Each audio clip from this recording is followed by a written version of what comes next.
Hey, what's up? It's your boy BobbySapphire coming at you with another Star Wars Legion video. What?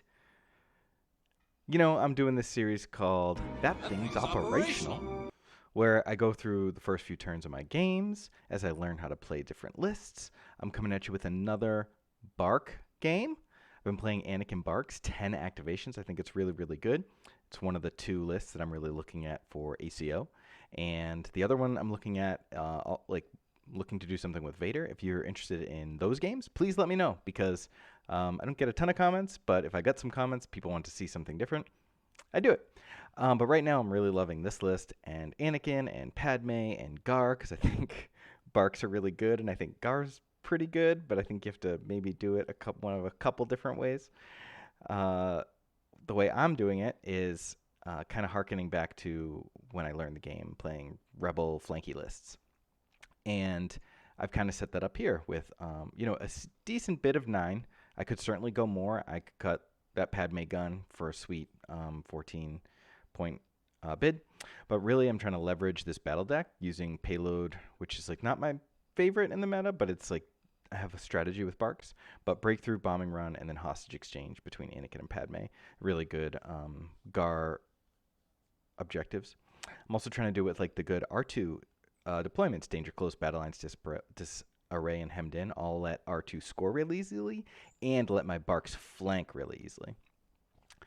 And pretty standard green cards. I don't really think much of them other than I've been testing War Weary to see if it's any good against droids. I have 2 pretty decent commanders. And yeah, I figured it's good testing. So anyway, if you see my content, you've seen this list before. 3 heavies on the P1s, 2 Vigis, SA on Padme, make her nimble stick and always get use, and then defensive stance and endurance on Anakin with saber throw for the fire sports and force push. No 5s. I don't think 5s is worth. I'm fine having just like minimum 1 fire support with clone commanders direct, but really Padme and Anakin's orders, other than the 1 pips, are going to get multiple orders. So if I really just need to, I can always get 2 to 3 fire supports if I absolutely want, but I almost never do that. All right, let's take a look. So I've been running this list. This is the list I submitted for the Friday Night Fights League from the Terrain Studio. And I played this on a Tuesday night, which is very fitting for Friday Night Fights. So one thing they did that's pretty interesting is that Blue Player picks the map on TTS, and they gave us 3 maps to use, one of which was Outpost 41, which I haven't played in a while. The other one was the Naboo one with like the garage and the statue in the middle. And then the second iteration of Scarif with the whatever. We're not playing on that one. I don't really like that one, but I love Outpost 41. I haven't played on it in forever since they changed it to Outpost 42. Actually, I have it open on TTS, which is a really cool map. It's not amazing for Wookiees, but he definitely has some like nice scalable buildings. Oh, I'm playing against Yoda, Chewbacca, Padme, 3 phase 1s, and 2 Wookiees, a ranged Wookiee and a melee Wookiee for 8 activations. That's what I'm playing against. He took the top side, sticking me with the bottom side. As you can see, like these buildings are both really good for Wookiees. Coming around this side. My speeders can't go through this patch or this patch of trees. I have F11 hit. Of course, I just hit the magnet for some reason. Dense woods, heavy cover, impassable for repulsor, so not ideal for me. I definitely didn't want to game the system with the blue player thing. But anyway, let's get into the games because, geez, we're already 4 minutes in. And I want to talk about more than just the first 2 turns of the game because the objective that we're about to end up on is kind of interesting. So right away, I got really, really lucky. Payload, bombing run, it's a little grainy. Payload, bombing run, breakthrough, hostage exchange. I really don't want to play payload against Yoda, and ideally not hostage. So with these being first and fourth are absolute supremely lucky that this is how the cards flipped. And then ideally, I didn't want danger close either. So that being in the first slot is really good. I don't want to ban payload first because then he can double ban to hostage. So I happily ban danger close. He passes, which... Oh, no, he bans War Weary. Yes, he bans War Weary, which I was surprised at because he has Yoda and Chewie. And, Yoda's going to stay pretty near the army. So Then I banned Payload to put it on Bombing Run, which I know he's not going to pick Bombing Run. He's 8 activations with some Wookiees versus my 3 speeders and 10 acts. But that also means Breakthrough's coming through. I've got 10 activations in R2 for Secret Mission. He's got 8, so I'm already winning 11 to 8. That means I don't have to divulge Padme, but with me going first as blue player, I basically have to do it, because if I don't and then he does, it's only 11-9, which, you know, it's still a great advantage, but I would rather have the maximum advantage. So we end up on hemmed in, and as I said, I divulged. He decided not to divulge, which I thought was probably a mistake, but I think it was not what I would do. I don't know if it's necessarily a mistake. He wanted to play luminous beings early and often, which I get. It's why you bring Yoda. But that also put the potential scoring for Breakthrough at 12 to 8, which is a huge a lead, and he has to really kill things.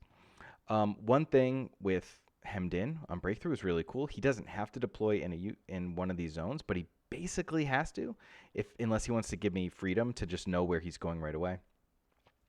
So my plan is to start setting up like on the left side of this building, a little in the middle, and then just like put some barks on either side, because I'm fine with like cutting a bark in. If he loads up here, I can just make a bark go this way, and if he loads up here, I can make a bark go this way. So those are my thoughts as I go into deployment. We're gonna look at turn 1 how it all shaped out. So I started deploying here, and then he dropped phase 1s on these sides. I went with this phase 1 and then the clone commander. So I had this like little ball until he started putting down like Wookiees and Yoda and stuff. And while he was doing that, I was like bark here, and then once I figured out he had committed to that top left side, I went so these are 2 Z6s down here. I went with my RPS squad because I wanted to do them last, because I wanted them to move first and then kind of stop because of the cumbersome. And Anakin's in here. My other Barks in here. R2's right here. My plan was to, obviously this is Breakthrough, so I just want to get to this side where it's so light. But I really, on Lim Viz, his Wookiee, like now his whole army has to come really far, and my Barks can start shooting these phase 1s really, really quickly. And even the way he cohered these meant, like, I think he should have put this top guy back here, and maybe even this guy up here. I don't really think there's any reason to cohere it out like this, because it gives me 1 open shot on one of these barks. I did kind of box myself out. I wish I left myself a little more room to put 2 barks right next to each other, but I didn't do that, so this one's a little far back, but with a double move, it's definitely going to shoot. But then I think I had to double move either way, but there was no chance for the aim shoot. So anyway, my plan is to shoot these barks and then just move my whole army to the right. Just double move everything. Yeah, just basically essentially my whole army is double moving. And the barks are shooting these phase 1s, and if... so I infiltrated Padme here, which is the closest I could get to these things. And, you know, she had cover, and I wasn't too worried about these phase 1s just, like, shooting her or whatever. Even if she took, like, a damage or 2, I wouldn't be, like, all that upset early.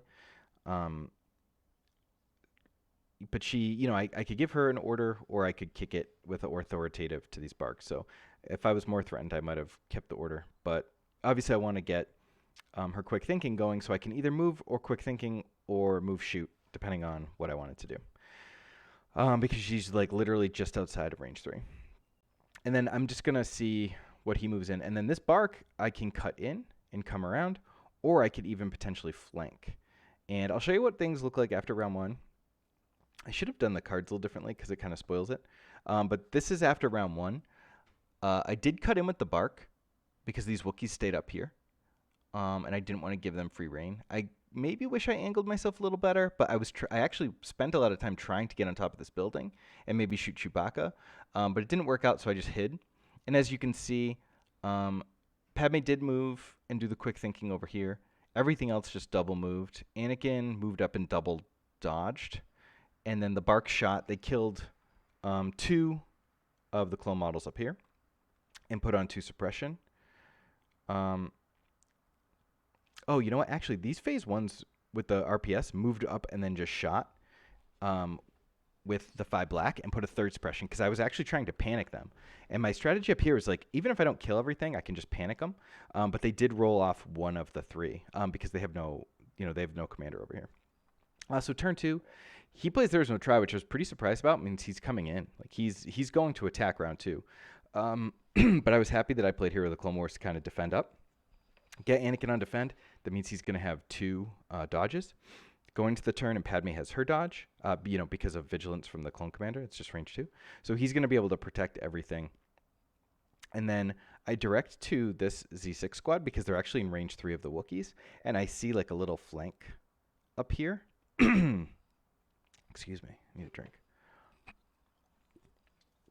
But that was a little bloodlusty because Yoda has force bearer here. And I actually do come in with this BARC. I thought even if I shoot, maybe I kill a Wookiee, and if he spends time shooting this instead of advancing, that just gives my army more time to run. And I'm okay with not moving all 12. Like I have a 4 activation advantage when you take into account secret mission. So I'm okay with keeping like this guy here to just continually shoot with fire support, and even this Z6 squad can hang behind too while everything else moves. And if he has to deal with these, great, because he's coming this way and not attacking the rest of my army and stopping them from scoring. So I play Hero of the Clone Wars versus There's No Try, and you're going to see what it looks like at the end of this turn too. He's moved up, but he didn't get all the way, and so he did those relentless attacks from here. You could see he didn't kill anything with the I think he took 1. No, they're all there. He didn't get any kills in with the relentless shots. Turn 3, he plays Luminous Beings, and this is a tough turn for me. Oh, he did kill. So he killed the BARC. That's what he did. He moved up and he shot the BARC, which is what I wanted because it left these fire support shots up, and it allowed my flanks to get back here. We're shooting these guys, putting suppression here. We kill 1 more clone, and we kept Padme where she was, but we're advancing everybody else to kind of hide and get away from this squad. So my plan here is to flank around with the BARCs and shoot off standbys because with Luminous Beings, he's going to have a pretty huge standby range, and it means I'm not going to be able to do much. Anakin is on top of this wall now, and he has perfect opportunity to just saber throw fire support into anything that comes this way. And then Padme's in an excellent position because her standby bubble is huge. It's just massive right here. So she hits these guys, she hits Anakin, and as he comes down this way, I'm going to be able to get an extra attack off. So that's my plan. It's just come around here with the BARCs, shoot off standbys, and get these guys to die. So just cutting into round 4, that phase 1 squad died. I think I moved up someone and shot them. The Wookiees are kind of decimated. The shooty Wookiees, the red ones, they're down to just 1 model. Anakin saber through them a couple times. And then when I killed the last one, it took him out of range of his Padme bubble. This BARC was able to shoot those standby off Padme. This one couldn't, and couldn't get too close to these guys because they have Overwatch, and shot into the orange Wookiees before they moved in. As you can see, he completely wiped my purple squad. He one-shot them, all 5 guys. But now they're in the open, and they have this Z6 squad who's got 3 guys here. I think it's 3. But the real important thing, and this is why I wanted to continue looking through the game, is that these guys are in range 2 of Padme. So I played aggressive negotiations to do the speed 1 move with her, and then I just did the other order to Anakin and gave him an extra dodge. So he had 3 dodges for the whole team. R2 actually came up and zapped these guys. He killed one and double suppressed. And then they're going to actually panic, which is really great because I don't even have to think about them. And the rest of my guys are going to waltz up. The only thing I had to worry about, I thought I was going to have to worry, but he played and that meant that his Wookiees were coming in, but Yoda wasn't really that scary of a proposition. Which was really great for me. So my plan is to leave Anakin here, so to line back wherever Yoda's going. And for turn 5, I just played standing orders because I didn't want to burn Anakin's 1-pip. I knew Yoda's 1-pip was coming because Yoda was still Yoda like had come in. I think this is actually the end of 5. And yeah, Yoda had come in and Anakin just went to mess around with Yoda. That 6 squad's dead. Most of those Wookiees are dead.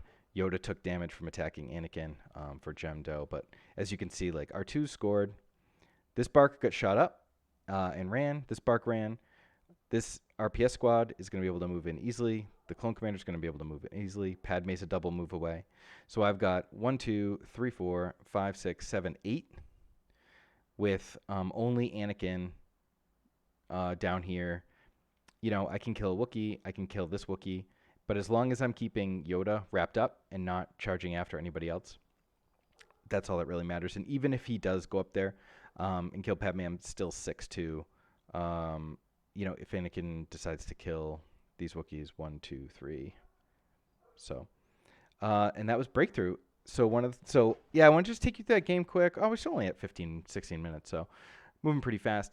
It's just that, you know, people, I think there's a misconception, at least among some GAR players, that like GAR doesn't want to move. And what I've tried to do is like create a GAR list that is actually pretty okay moving, at least the things that need to move. I don't have to move every unit to win Breakthrough. I need to win to do enough to win. And like, you know, this feels landslidey because it was potential 12 to only potential 8. But it just goes to show how I leverage the battle deck to put it on an objective that's really good for my list, on a deployment that's really bad for my opponent, and good for me because he doesn't want to put guys up here, but he also can't give me the free walk. I think maybe a better strategy might have been to put everything here and just move over. Maybe put like 1 P1 squad here and maybe try and head me off at the pass. But I'm not really sure. If I could do anything different, I would probably not go for that middle kill. But it did keep all of these Wookiees occupied, and they really only killed a BARC. So when my BARCs die, but they let the rest of my army do what they want to do, I'm usually pretty happy. And this was ended up being a really great spot for Anakin and my army because it allowed Padme to just stand here within a two moves of the red deployment zone and create that standby bubble where she can see everything and she can't be shot by anything. Because even like if she's right here, you have to really come way out to see her. And if that's the case, like the BARCs and my RPS were here. So I think that's it for my slideshow. Yeah. Anyway, I hope this was informative. I hope it helped you see like how I'm trying to approach the game, which is take a GAR list and maybe do something that people aren't expecting when they sit down across the table, not necessarily see everything. This is one of my final options for ACO, so I'll probably be, I have 3 more games in the Friday Night Fights League, so I'll be, or 2 more games rather, so I'll be using it for that, and if people want, I'll keep making content for it, but for the most part, this is a great exercise for me because it forces me to go through my games and kind of like be cerebral about them and catch mistakes and see, you know, as I talk through things, it helps me, I don't know, sort of be reflective of my games. So yeah, if you liked it, please leave me a comment so I know to keep doing them, and have a great day.